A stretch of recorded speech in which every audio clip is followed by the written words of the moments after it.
Shoftim. Justice.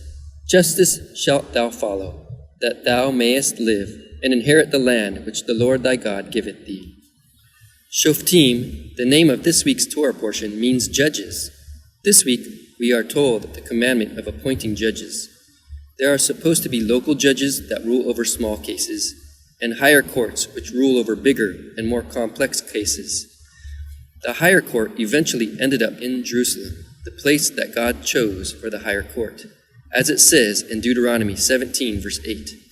If there arise a matter too hard for thee in judgment, between blood and blood, between plea and plea, and between stroke and stroke, even matters of controversy within thy gates, then thou shalt arise and get thee up unto the place which the Lord thy God shall choose.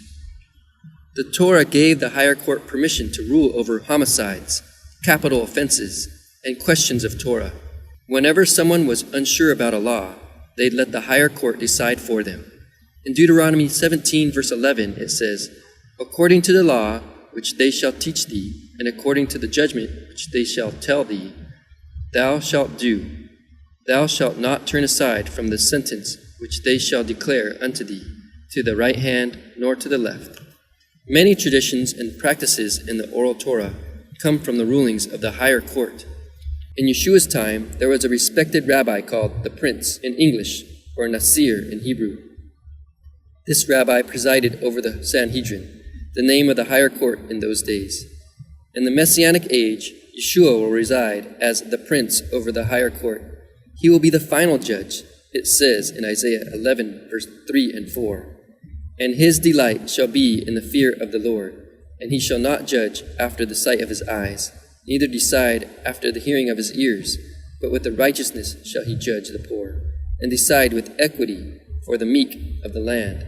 And he shall smite the land with the rod of his mouth, and with the breath of his lips shall he slay the wicked." It also says in Micah 4, verse 3, "And he shall judge between many peoples, and shall decide concerning mighty nations afar off, and they shall beat their swords into plowshares, and their spears into pruning hooks. Nation shall not lift sword against nation, neither shall they learn war any more." The first time Yeshua came, he didn't come as a judge, but when he returns, he will be the supreme judge. It says in 2 Corinthians 5, verse 10, "For we must appear before the Messiah's court of judgment, where everyone will receive the good or bad consequences of what he did while he was in the body." For some reason, conventional Christianity teaches that Yeshua crossed out the Torah. It teaches that Yeshua did away with the old laws of the Bible, and that he encouraged his followers to do whatever they pleased, so long as they believed in him. This is simply not true. If Yeshua is supposed to be the final judge, how can he judge righteously without the Torah, God's rules for being just? Yeshua himself taught that he did not abolish the Torah, just as it says in Matthew 5, verse 17 through 19. "Think not that I come to destroy the law or the prophets. I am not come to destroy, but to fulfill. For verily I say unto you, till heaven and earth pass, one jot or one tittle shall in no wise pass from the law, till all be fulfilled. Whosoever therefore shall break one of these least commandments, and shall teach men so, he shall be called the least in the kingdom of heaven. But whosoever shall do and teach them, the same shall be called great in the kingdom of heaven." The Midrash Rabbah has a passage that seems to be the source of what Yeshua said. The Torah states that a king is supposed to write a copy of the Torah for himself, so he'll follow the laws of the Torah. In Exodus Rabbah 6, verse 1, it says that as Solomon was writing his copy of the Torah, he changed a single letter, a yud, into an aleph. This was in the verse where it says, "He shall not multiply wives for himself, or else his heart will turn astray." Solomon changed the word yirbeh, which is spelled Yud Resh Beit He, and changed it into Arbe, which is spelled Aleph Resh Beit He. This small change changed the entire meaning of the verse, and now the verse read, "I shall multiply wives for himself, and his heart will turn not astray." The Midrash states that Solomon did this because he didn't think he would be led astray by multiple wives. He thought that God gave him a reason to have just one wife, but because Solomon thought that reason was invalid, he didn't have to keep the commandment. The Midrash says that the letter Yud from the word Yerbeh went up to God and made a complaint. He said, "Master of the universe, didn't you say that no letter shall ever be abolished from the Torah? Behold, Solomon has now arisen and abolished me.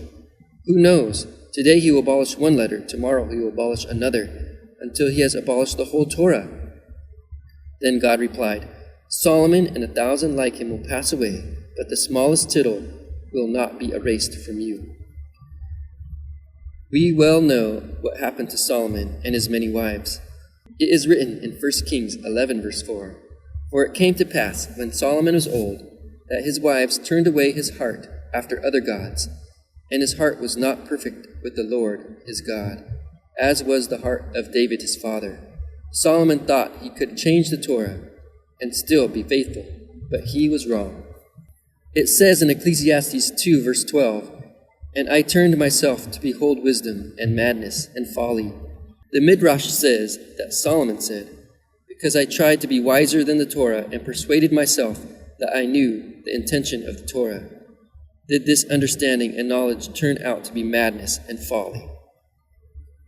People today often assume that a law or rule from the Torah does not apply to them because they know the reason for it. They believe that the law only applies in concept to other people, not they themselves. But this isn't true. Those who think they don't have to follow all the laws of the Torah are practicing lawlessness. It says in Matthew 7, verse 22 and 23, "On that day, many will say to me, 'Lord, Lord, didn't we prophesy in your name? Didn't we expel demons in your name? Didn't we perform many miracles in your name?' Then I will tell them to their faces, 'I never knew you. Get away from me, you workers of lawlessness.'"